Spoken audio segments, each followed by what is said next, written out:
ആദ്യം doctor P S Sindhu, ഇപ്പോൾ നമ്മൾ എന്ത് ഭക്ഷണം കഴിച്ചാലും വെള്ളം കുടിച്ചാലും ഒക്കെ അതിലൊക്കെ നമ്മൾ ഡബിൾ ചെക്ക് നടത്തേണ്ടുന്നൊരു സാഹചര്യത്തിലാണെന്ന് തോന്നുന്നു നമ്മളൊക്കെ ജീവിക്കുന്നത്. പ്രത്യേകിച്ച് ഇപ്പോൾ ഈ എറണാകുളം പോലെയൊക്കെയുള്ള സ്ഥലത്ത് ഒന്നും വിശ്വസിക്കാൻ പറ്റാത്തൊരവസ്ഥയിലേക്ക് കാര്യങ്ങൾ എത്തിയിട്ടുണ്ട്.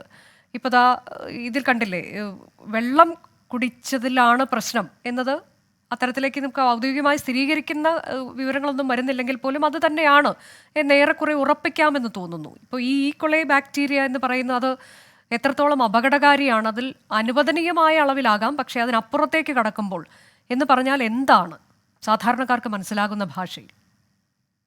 അനുജ, വെള്ളവും നമ്മൾ കഴിക്കുന്ന ഭക്ഷണവുമാണ് ഏറ്റവും കൂടുതൽ നമ്മൾ ശ്രദ്ധിക്കേണ്ട കാര്യം. അത് എറണാകുളത്ത് മാത്രമല്ല, കേരളത്തിൽ മാത്രമല്ല, എല്ലാ സ്ഥലത്തും. ഇപ്പൊ പ്രത്യേകിച്ച് മഴ വരുന്ന സമയത്ത് ഒരുപാട് സ്ഥലങ്ങളിൽ ഔട്ട് ബ്രേക്ക് ഉണ്ട്. കർണാടകയിൽ അടുത്ത സമയത്ത് ഒരു കോളറയുടെ വലിയ ഔട്ട് ബ്രേക്ക് സംഭവിച്ചുകൊണ്ടിരിക്കുകയാണ് എല്ലാ സ്ഥലത്തും.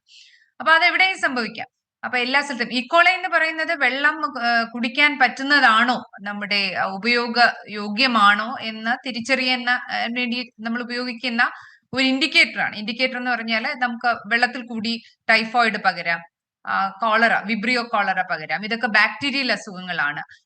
നമ്മൾ ഇപ്പോൾ കൂടുതൽ ചർച്ച ചെയ്യുന്ന ഹെപ്പറ്റൈറ്റിസ് എ, അതൊരു വൈറസ് രോഗമാണ്. അപ്പൊ ഇങ്ങനെ ഓരോ ബാക്ടീരിയയും വൈറസിനെയും വെള്ളത്തിൽ പരിശോധിക്കുന്നതിന് പകരം ഇക്കോളെ എന്ന് പറയുന്ന ഒരു ബാക്ടീരിയയുടെ സാന്നിധ്യമാണ് പൊതുവിൽ, അത് ലോകത്തെ എല്ലാ സ്ഥലത്തും വെള്ളത്തിൽ ശുദ്ധജലമാണോ എന്ന് കണ്ടുപിടിക്കാൻ വേണ്ടിയിട്ടുള്ള ഒരു ബാക്ടീരിയൽ ഒരു കൗണ്ട്, അതൊരു ഇൻഡിക്കേറ്റർ ആണ്, അതൊരു സൂചകമാണ്. അപ്പൊ അതിന്റെ സാന്നിധ്യവും ഈ അളവിൽ വന്നതും, പിന്നെ പ്രത്യേകിച്ചും ഇപ്പൊ അനുജ പറഞ്ഞ പോലെ ഒരുപാട് പേര് അതില് വയറിളക്കം തുടങ്ങിയ ലക്ഷണങ്ങളുമായിട്ട് വന്നു എന്നുള്ളത് കൊണ്ട് വെള്ളത്തിൽ കൂടി പകരുന്ന, അല്ലെങ്കിൽ വെള്ളത്തിന്റെ ഒരു കണ്ടാമിനേഷൻ കാണിക്കുന്ന ഒരു സൂചകം എന്ന നിലയിലാണ് ഇപ്പോൾ ഇവിടെ വരുന്നത്. നമ്മൾ ശ്രദ്ധിക്കേണ്ട ഒരുപാട് കാര്യങ്ങൾ ഇതിലുണ്ട്.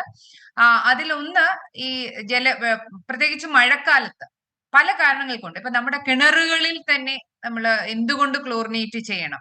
ഏതൊക്കെ അസുഖങ്ങളാണ് നമുക്ക് ക്ലോറിൻ, മിക്കവാറും എല്ലാ വയറിളക്കത്തിന്റെ പ്രധാനമായ കാരണം വൈറസുകളാണ്. റോട്ട വൈറസ് തുടങ്ങിയ, പ്രത്യേകിച്ച് കുട്ടികളിൽ കാണുന്നത് റോട്ട വൈറൽ അസുഖങ്ങളാണ്. കുഞ്ഞുങ്ങളുടെ കാര്യം അനുജ പറഞ്ഞു.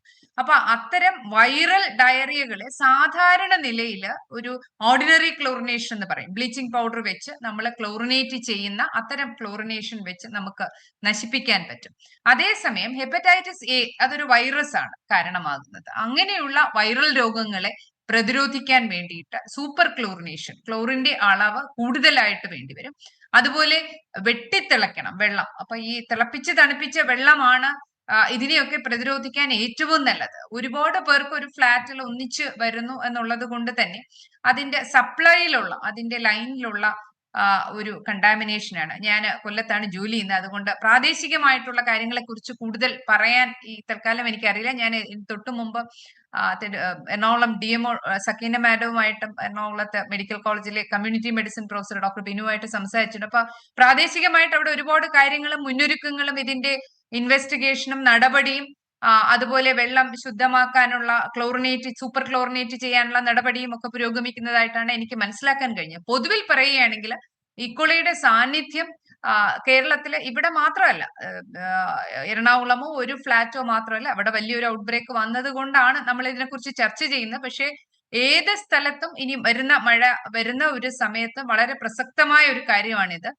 പ്രത്യേകിച്ചും മഴവെള്ളം വരുമ്പോൾ നമുക്കറിയാലോ, മഴവെള്ളം നമ്മളെ റോഡിലും പറമ്പിലും ഒക്കെയുള്ള, അല്ലെങ്കിൽ നമ്മുടെ പല സെപ്റ്റിക് ടാങ്കുകളും, അതൊന്നും ഒരു സാനിറ്ററി കണ്ടീഷൻസ് ശാസ്ത്രീയമായിട്ട് ചെയ്തതാകണമെന്നില്ല.